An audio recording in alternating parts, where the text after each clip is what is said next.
2 տարվա ազատազրկման դատապարտված Միքայել arczepiskopos Աջապահյանն առողջական խնդիրներ ունի։ Արդեն 6 ամիս ԱԱԾ բանտախցում գտնվող Սրբազանի առողջական խնդիրների մասին շատերը նոր են իմանում ու անակնկալի եկան, երբ պարզվեց, որ նա վիրահատության կարիք ունի։ Միքայել Սրբազանը մեզ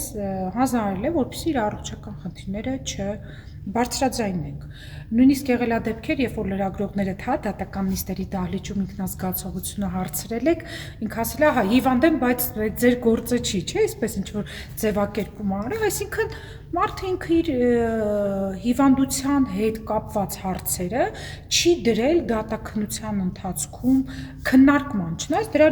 լիարժեք իրավունքը կար եւ ես նույնիսկ կարծում եմ, որ պիտի մենք անպայման դա օգտագործեինք։ Օրենքով սահմանված կարգով փաստաբան Արա Զոհրաբյանը դիմել է քրեակատարողական բժշկության կենտրոնին, որպեսզի կազմակերպվի Սրբազանի բուժումն ու վիրահատությունը Իզմիրլյան բժշկական կենտրոնում։ Նա իր գումարով բժշկական օգնություն ստանա իր նախընտրած ու վստահելի մասնագետներից։ Ու սա դառավ մի մեծ բյուրոկրատական ձնագնդիկ։ Հասանք այնտեղ, այդ մի քանի անգամ գիտեք, հրապարակվել է, բացահայտ է, որ դիմել են։ Քանի կար ասում են չեն դիմել, հետո ասում են պատշաճ չեն դիմել։ Լավա չասեցին տառա ճանաչ չենք։ Արդարադատության նախարար Սրփուհի Գալյանը դեկտեմբերի 8-ին հայտարարեց. Որևէ բյուրոկրատական քաշքշուկ չկա եւ չի կարող լինել, եթե խոսքը վերաբերում է անձի առողջությանը, ընդհանրապես պետք է որ անձը դիմում ներկայացնի եւ այդ դիմումը կքննարկվի եւ կներկայացվի համապատասխան պատասխանը եւ կձեռնարկվեն այն միջոցները, որոնք պետք է ձեռնարկվեն առողջության պահպանման ուղղված։ Փաստաբաններին ուղղված պատասխանի մեջ գրվել է. հետազոտություններ են անցկացվել, առաջարկվում է քրեակատարողական բժշկության կենտրոնում անվճար բուժում ու վիրահատություն կազմակերպել։ Հիմա այստեղ ուրիշ հարց է առաջանում։ Սրբազանը չի ցանկանում ուրիշ բժիշկների մոտ, ինքը բուժվել է արդեն Իզմիրլյանում եւ վստահում է այդ բժիշկներին։ Եվ ինչ պիտի աներ Սրբազանում Իզմիրլյանում, ենթադրենք Մարիաթորի հետ փոխկապակցված հիվանդանոց է, ինչ պիտի անի Միքայել Սրբազանը, ենթադրենք, որ երկար պիտի մնա, գնացեք ստուգեք, տեսեք երկար է մնում առողջական վիճակ, այսինքն բոլոր գործիքները կան այդ ամեն ինչը ստուգելու, հետեւաբար այդ ավելորդ, հա, բանը բյուրոկրատական բաները դիմումը բան չէր, պատշաճ չէր,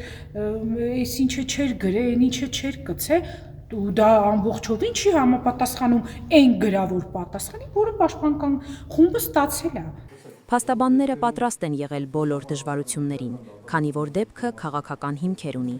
Հասկանում ենք, որ մենք չենք կարող քաղաքական հետապնդման արդյունքում անարդարությունների իրավական պատը գլխով ջարդել, բայց չենք էլ պատկերացնում, որ մարդու հիմնական բնական, հա, իրավունքի ապահովման համար մենք բախվելու ենք այդ ցածրակարգ բյուրոկրատիայի։ Ի վերջո մարդն իրավունք ունի բուժվել իր նախընտրած բուժհաստատությունում, իր նախընտրած մասնագետի մոտ։ Մյուս տեսանկյունից էլ նույն հաջողությամբ ինչ են ուզում տանեն իրենց հիվանդանոց, հա, կարող տանում էին, որ լավ չբուժեին, ենթադրենք, էլի։ Դուք չեք վստահում Սրբազանը, որ պիտի Իզմիրլյանում ինչ-որ բան անի, չես հասկանում ինչ, մենք էլ չենք վստահում, որ դուք տանում եք ուրիշ հիվանդանոցներ։ Կարող ենք այդ ռակուրսից նայել, դրա համար այլ բան է խաթարել արդարադատության բունեությունը, այլ բան է վարչարարությունը հասցնել անձի հիմնարար իրավունքի խախտման այդ ցածրակարգ մակարդակի։ Միքայել Սրբազանը դեկտեմբերի 16-ին կալանավայրից կտեղափոխվի Իզմիրլյան բժշկական կենտրոն։